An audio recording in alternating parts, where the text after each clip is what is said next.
Chat. Subscribe to earn drops.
Oh my sweet.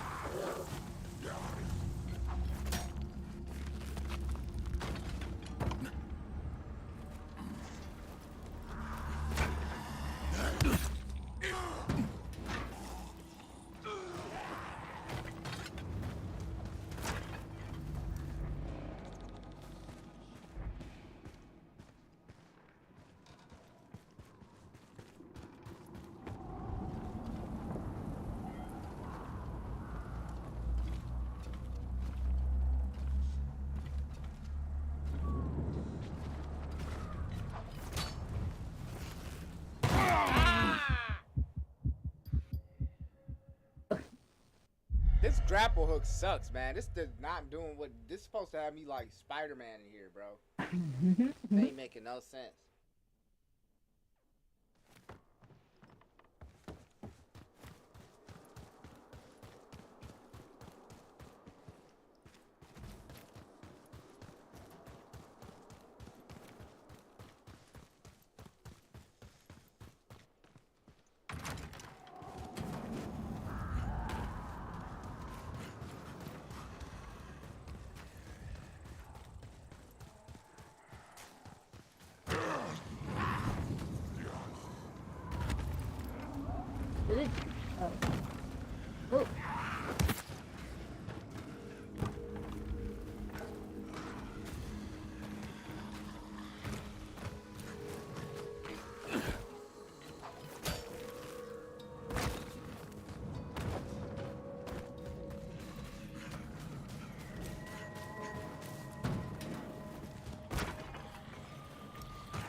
Olivia, I came across another settlement hiding up in the mountains. They were experimented on, like me. So they're no fans of the Baron either. Are they willing to help? Maybe. I don't know. Their leader doesn't seem to like me. Someone as charming as you. Bro, did it make us That's hard to restart the believe. whole thing? Funny. I'm gonna do him a solid and see if that my makes a difference. God. I'll keep you posted. We'll just have to do this one tomorrow because I gotta be up early for the appointment at 8. Okay. Alright.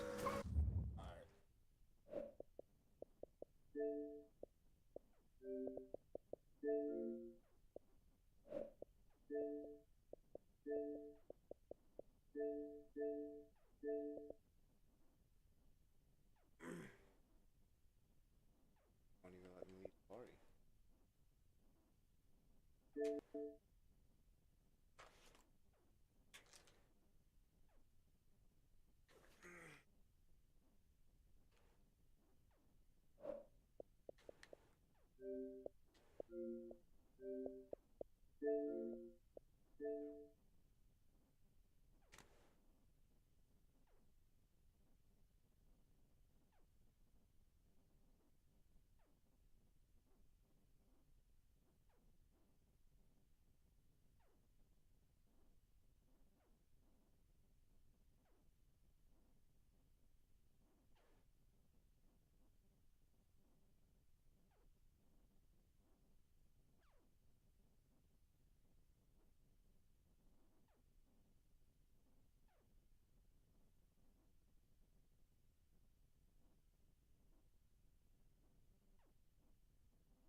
In order for us not to have our troops fighting on the ground and dying for every war that goes on in the Middle East and fighting against enemies that hate America, they wish death to America, we have strategic partners like Israel. And with technology and other things that Israel brings to the table, outside of our Judeo-Christian connection, that's pretty much why I think that they are a partner for us and why they are beneficial in America, for American interest.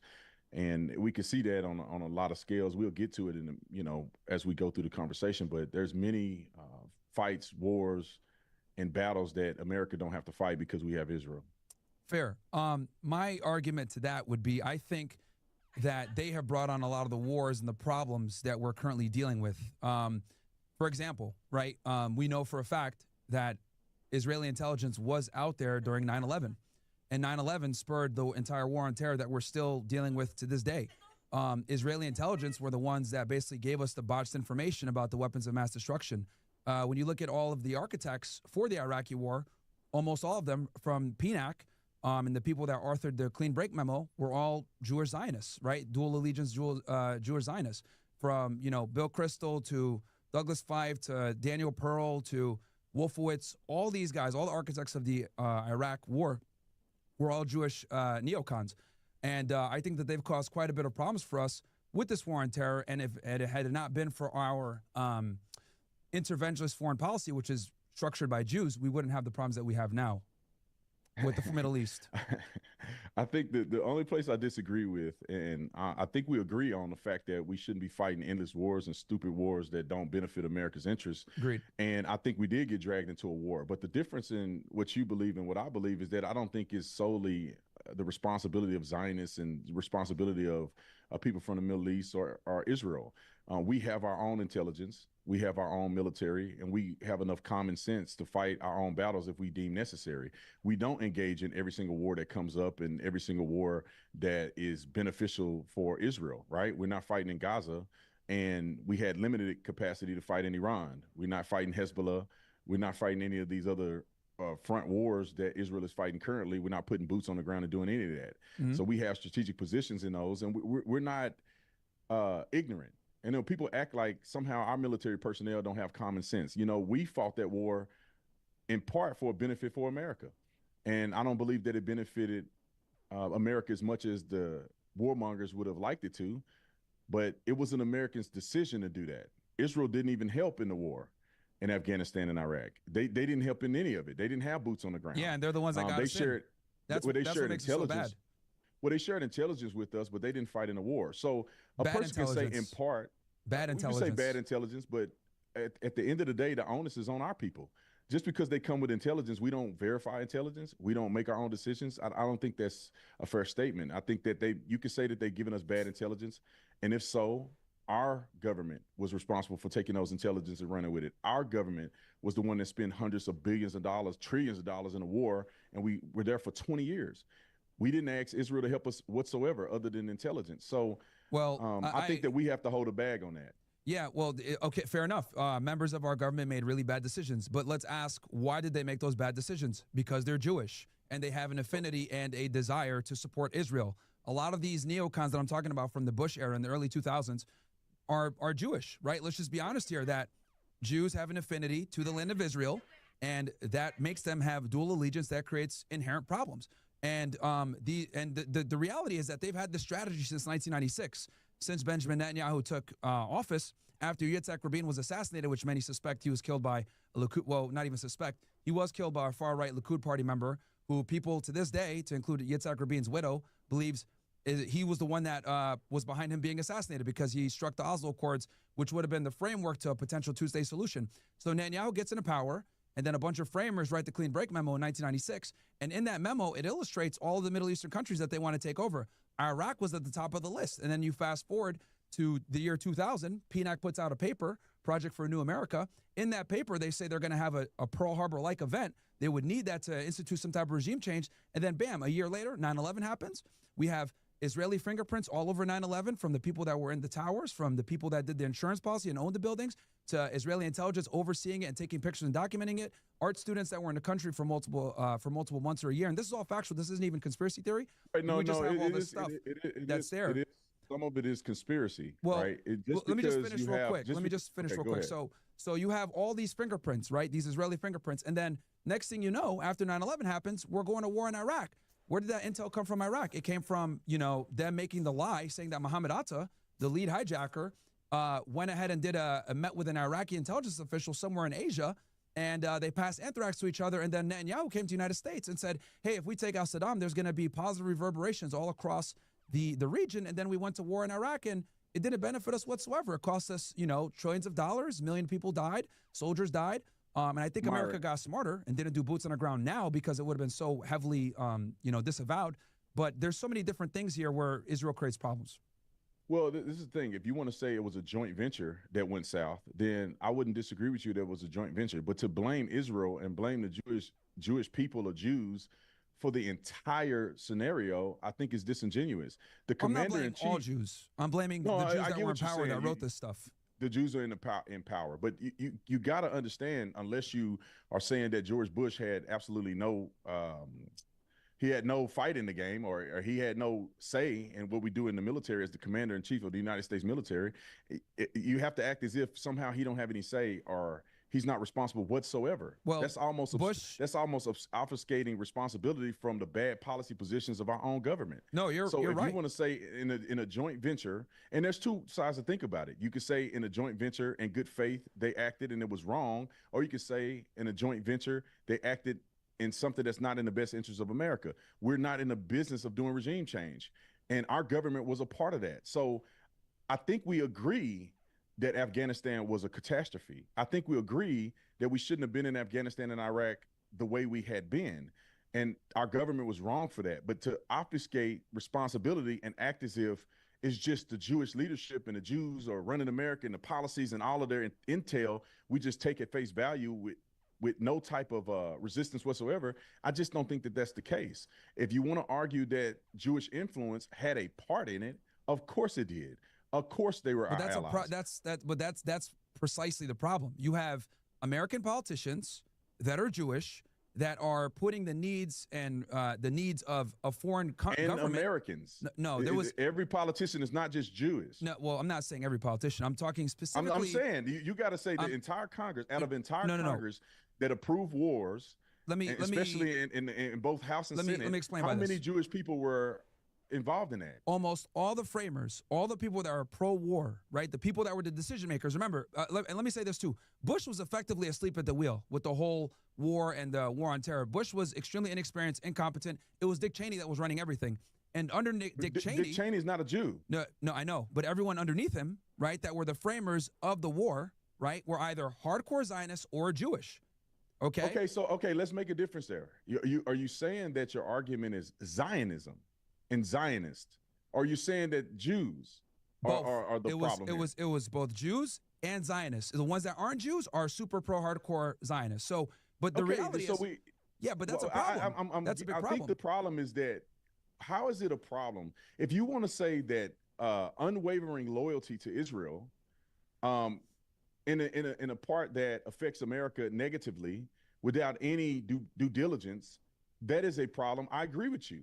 But when you bring up Jews as if it's somehow uniquely Jews are involved in this, or they're leading the charge here, I disagree with you. Now, if you say Zionists, that includes Americans who do not have necessarily a lineage from Judaism or a lineage from Israel. They're just people who believe in Israel's existence. Those to the are detriment of the United States, and that's the problem. Well, we got no benefits from the war on terror. Why is it just isolated as the Jews? Okay, so see, and this is what everyone is kind of scared and everyone dances around it. I'm just going to call it like it is. The main architects and perpetrators of the wars in the Middle East are American Jews that have a dual allegiance to the United States. Do they have Americans who are not Jews that are Zionists that support them as well? Of course. But I think it's very important that we need to understand that at every single infrastructure in American society that has influence, whether it's big tech, the government, social media, finance, media, etc. It's controlled and run by Jews. They have an enormous amount of influence in our country. And the problem with that is that they have a dual allegiance. When you have this dual allegiance, you're going to do things that might not necessarily put America first or give America the benefit. Now, I'll say this. The war on terror was a monumental failure. We spent trillions of dollars on a war that didn't really benefit us, but who did it benefit? It benefited Israel. They've been able to destroy or destabilize or cuck each of their enemies in the Middle East, and we've been paying the bill for it. I disagree with you on that point. Okay, let's talk about the. Are you saying I disagree? But you're not saying. In order for us.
Welcome, dear friends, to a quiet evening.